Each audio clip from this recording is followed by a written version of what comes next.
Hey guys, welcome to my first video working on my Jeep Grand Cherokee WJ. Going to be swapping out my hollowed out JKS quick disconnects with some rough country quick disconnects that I bought off of Amazon. So I'll guide you through the setup, putting the sway bar end links together, as well as the install. So here's my Grand Cherokee as it sits right now. I got the wheel off, jacked up with an axle stand just to get a little bit more room underneath while I'm trying to get the work done on here. I'll give you a quick idea of what we're looking at. So this is my current sway bar end link. It's pretty old. If I had somebody with me, it'd be a lot easier. I could kind of shake the Jeep and show you, but you got a lot of movement top and bottom here. I was trying to order a replacement kit, but I don't think that they sell those in Canada, or I had a hard time finding them. They do have them in the US, so you could change out the bushings on the insides. I haven't had such luck, so I figured I'll try to swap them out with something similar and see if it works just as good, if not better, hopefully. So I'll show you the rough country end links now. So I've built one already, and I'll assemble one with you guys so you can kind of go through what goes where exactly on here. But basically what we got is the end link all put together. So you'll have your top mount. This is going to be your locking nut. You obviously have your bolt for the top sway bar bracket. Then here you have your little sleeve that would go on the lower sway bar end link bracket, the bolt that holds it in place, a little washer that keeps it separated from the actual mount so the rubber doesn't get damaged, and then you have your quick release pin there.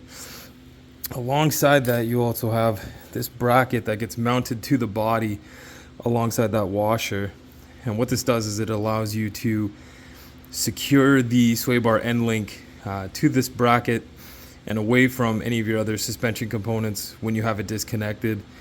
So you don't have to worry about it getting damaged or jamming up inside of your coil or anything like that. So that's it's pretty easy to put together for the most part. This is it disassembled at the moment. So we do have our top mount, which will screw onto here. We got the pin that goes through the actual sway bar mounting bracket on the bottom, the sleeve that goes in between, and then the washer that holds the bottom portion of the sway bar end link away from the actual bracketry itself. This is your locking nut, so you'll thread this on.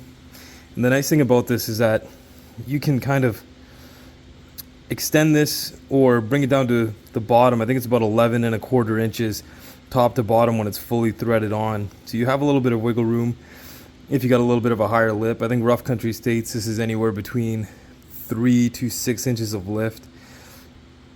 These are adjustable for, so it should fit a wide variety of lifts, especially on a Grand Cherokee. But I think from what I measured, this was the right height for mine. It's about a 4.5 inch lift. The springs have sagged a bit, but this seemed to be pretty dead on. So next step, I'll go through taking off the sway bar end links that I have at the moment and popping these guys on instead. Excuse the mess under here. This thing's definitely seen better days for what it's worth, but what we're going to start by doing, if you have stock sway bar end links, you're essentially going to have a bolt and a nut that runs through the top and the bottom. All you're going to do is unscrew those. You'll need two wrenches, I think a 15 and an 18 mil, one on either side, and then that will allow you to take the bolt clean out of there. For this one, it's a little bit different because I got these pins on here that are going to get removed, and once I do that, I can then just yank these guys off. Essentially the whole point of having a quick release system is just that. And you can see these are pretty old for what it's worth. These guys are moving around a lot, and I got a lot of play in between, so they're definitely beat. It would have been nice to just be able to get the replacement bushings for the insides, because I've tried greasing these and they don't really, doesn't help much at all. So these guys are kind of on their way out here. But yeah, basically once you have that off, I gotta take these two bolts off here, get this out of the way. So once this pin is out, I'll be able to then install the other one. So here's a little view of the backside with the JKS quick disconnects. Essentially you got the pin going through there, through your lower bracket as well as your upper bracket. So the sleeve's gonna have to come out alongside this bolt. Once you get these two out, you're essentially just going to slide in the bottom pin with the sleeve and then bolt it into place with the rough country end links. So it should come out fairly easily. This one's giving me a little bit of trouble, so I'm going to try to take the breaker to it and see if I can get it to loosen up. And then once I get that out of there, I'll kind of show you how we put the other one in. So here it is, loosened up. Essentially you're going to want to stick a screwdriver or something small through that hole there where the pin would go, and that'll essentially allow you to unthread it off of the mounting bolt there. So this is a threaded piece that goes on, and once you get that off there, might just need to take a little wrench to it or give it a little tap with a hammer, and you'll get that out of there. The top is basically the same. If you can see that, I apologize. We're gonna get a wrench on it, try to see if we can unthread it from the outside, and then just push that bolt through, and then we got our brackets ready to go. So finally got the sway bar end link off. Probably would be worth it to use some penetrating fluid or whatever you got to try to make it a little bit easier on yourself, especially if you live somewhere where you're prone to like salt on the roads during winter, or just stuff corrodes and rusts in general. Because the bottom one is easy enough, the top one definitely took a little bit of fighting to get out, but it is out now. I'll give you guys a that looks like. So we're essentially able to get the sleeve out of the middle, the bottom bolt, as well as the top bolt, which should go right there, is now out as well. So we're going to begin replacing that with our rough country hardware instead. So this is the bottom bolt that we're going to put through for the sway bar end link. It does have a washer that comes with it. There's two that come in the box. The other washer is actually for mounting the bracket onto the body for when you're not using the sway bar end link. So essentially you're going to toss that on there. Then you're going to take the sleeve that comes with the kit, put that in between the mounting bracket on the body, slide that through, and then begin installing the bottom nut just like that, and then give it a just tighten it up. Alright, so I was able to get the upper end of the link installed on the actual sway bar. When I did that, I used a wrench, two wrenches, sorry, just used an adjustable wrench here and a 19mm wrench here to tighten the lock nut where I needed it, and just kind of pushed up on it from the bottom, and I was able to slide it on to the bottom portion of the sway bar end link, like where it meets the pin, and I threw my disconnect on there.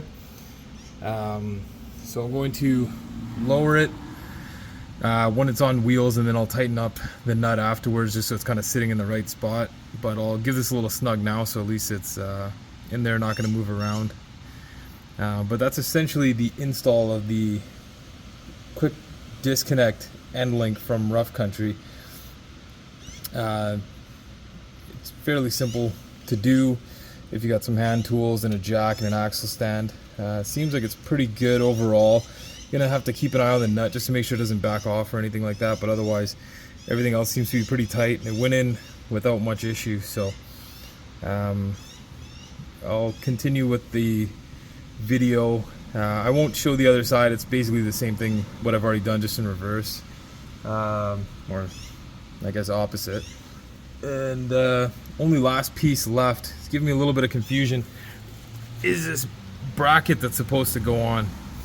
And I think from what I understand, Rough Country expects you to put it here on this existing bolt and then push your sway bar end link up and out of the way to mount the bottom on here, and then put your pin through there. I don't know how I would be able to do that. I do have an aftermarket front sway bar. It's pretty thick, so I've found that it does wiggle a bit, but not enough that I could get it all the way up there. There is another bolt over here. I was thinking that would line up pretty nicely, but when I tried that, I don't. It might be difficult to get the pin in and out if you're using this type of pin that has a clip on it, as compared to a one that would maybe just snap open, or even something like a little quick release, like almost like a cotter pin. It's got a little bend in it. You can just kind of pop it in, pop it out. So I'll mess with this a little bit and see if I can find a good way to mount that in there, that it's out of the way and it's easy enough to actually get to. Here's the final result. I put it down on the ground, put the tire back on, and just torqued everything down. There is torque specs on the instructions that come with the kit, but I just did them as tight as I felt was good, so it's probably good for what it's worth. Everything held up. This guy stayed locked in place. You can see how the clip works. You just essentially pop it off, and then you're able to pull the sway bar end link out. That bracket I'm having a hard time with. I think I might come back to it at some point. It says for you to push it up, or that's what I think it means, but there's no way you could push that up. Maybe you can, I don't know, I can't. But I figured another solution would be to just kind of push it up here, zip tie it to the actual sway bar so it's out of the way. I'll give that bracket another go at some point, but I think it's a pretty good solution for now, just so I'm good to go. Fairly simple to just pop back on if you have two hands, I guess. And once that's on there, you just throw your pin in place and it locks it in. And just give it a check after a little while, make sure nothing's really moved too much and everything's still staying where it's supposed to. But that concludes the install of the sway bar end links from Rough Country on a 99 to 04 Jeep Grand Cherokee WJ. If you guys have any questions, please feel free to message me, or if you want to point out something that I missed, that'd be really grateful to know. So hope you enjoyed the video, and take care. Thank you. Thanks for checking out my video, guys. Hopefully I'll be uploading some more stuff throughout the week. Gonna get some new wheels for this guy. Also got some pod lights to wire up and install. I guess you could say I'm pretty mechanically inclined for the most part, but I'm just trying stuff the best that I can, and figured somebody might get a kick out of it or find something informative. So I'll continue to try to upload stuff. If there's anything that you guys can think of that you'd like to see, by all means let me know. Ask questions, send messages, whatever. But thanks again for checking everything out, and yeah, like and subscribe. Thank you.